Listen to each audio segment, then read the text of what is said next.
दाऊद के राज्य काल में लगातार 3 साल तक अकाल पड़ा। दाऊद ने प्रभु से परामर्श किया।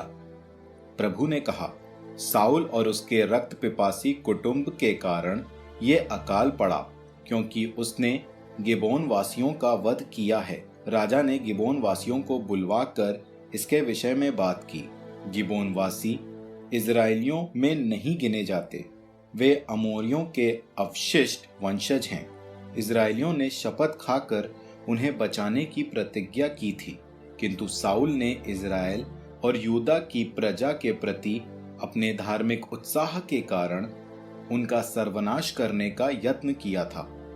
दाऊद ने गिबओन वासियों से पूछा, मैं तुम लोगों के लिए क्या कर सकता हूँ और किस तरह प्रायश्चित करा सकता हूँ, जिससे तुम प्रभु की विरासत को आशीर्वाद दो? गिबोन वासियों ने उससे कहा, हम साउल और उसके कुटुंब से सोने चांदी की मांग नहीं करते और न हमें इजराइलियों में किसी के वध का अधिकार है। तब उसने पूछा, तो तुम मुझसे क्या चाहते हो? मैं वही तुम्हारे लिए करूंगा। उन्होंने राजा को उत्तर दिया, जो आदमी हमारा सर्वनाश करना चाहता था और जो हमारा इस प्रकार संहार कर देना चाहता था कि इजराइल की भूमि पर हमारे लिए कोई स्थान न रह जाए, हमें उस आदमी के वंशजों में 7 व्यक्ति दिए जाएं, जिससे हम उन्हें साउल के गिबआ में प्रभु की पहाड़ी पर प्रभु के सामने बल्ला गाड़ कर लटका सके।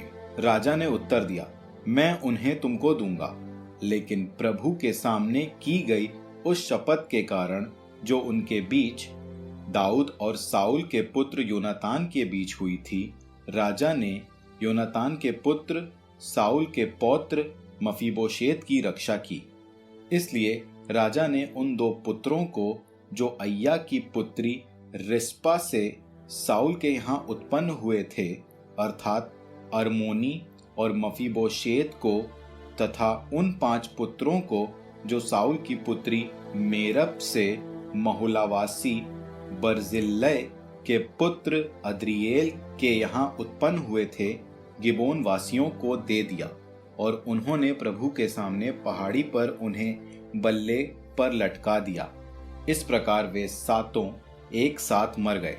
फसल के प्रारंभिक दिनों में जब जौ की फसल प्रारंभ हुई थी, वे मार डाले गए।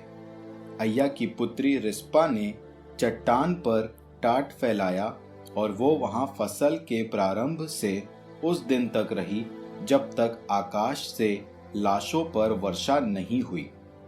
वो दिन में आकाश के पक्षियों और रात को जंगली जानवरों को उनके पास आने से रोकती थी।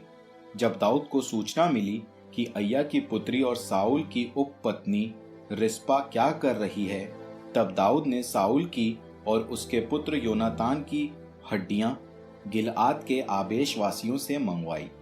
वे उन्हें बेतशान के चौक से चोरी छिपे उठा ले गए थे, जहां फिलिस्तियों ने गिलबोआ पर्वत पर साउल पर विजय प्राप्त करने के बाद उन्हें लटकाया था। उसने साउल और उसके पुत्र योनातान की हड्डियां वहां से मंगवाई। इसके बाद लटकाए हुए लोगों की हड्डियां एकत्रित कर उन्हें साउल और उसके पुत्र योनातान की हड्डियों के साथ बेन्यामीन के सेला में उसके पिता कीश के समाधि स्थान में दफना दिया। जब राजा की आज्ञा के अनुसार ये सब हो चुका, तब ईश्वर ने फिर से देश पर दया दृष्टि की।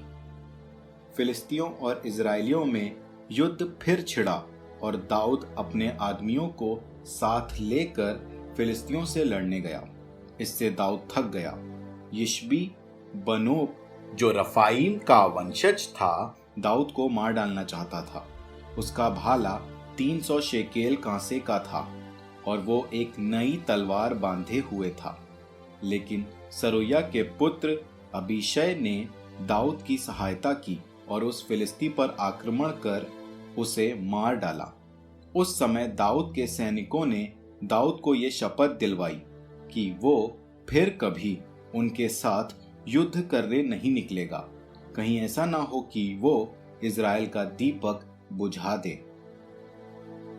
कुछ समय बाद गोब के निकट फिलिस्तियों से लड़ाई छिड़ गई। हुशाती सिबकै ने सफ को मार डाला, जो रफाईम का वंशज था। जब गोब के पास फिलिस्तियों से फिर से लड़ाई छिड़ गई, तब बेतलेहम वासी यारे ओरगीम के पुत्र एलहानान ने गतवासी गोलियत को मार दिया। उसके भाले का दंड करघे के डंडे जैसा था। जब गत के पास फिर से लड़ाई छिड़ी, तब एक दैत्याकार आदमी सामने आया। उसके हाथों में 6-6 अंगुलियां थी और पांवों में भी 6-6 अंगुलियां।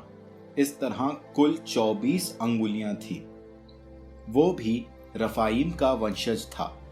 जब उसने इजराइलियों को ललकारा, तब दाऊद के भाई शिमआ के पुत्र योनातान ने उसका वध कर दिया। ये 4 गत के रफाईम के वंशज थे और वे दाऊद तथा उसके सेवकों के हाथों मारे गए।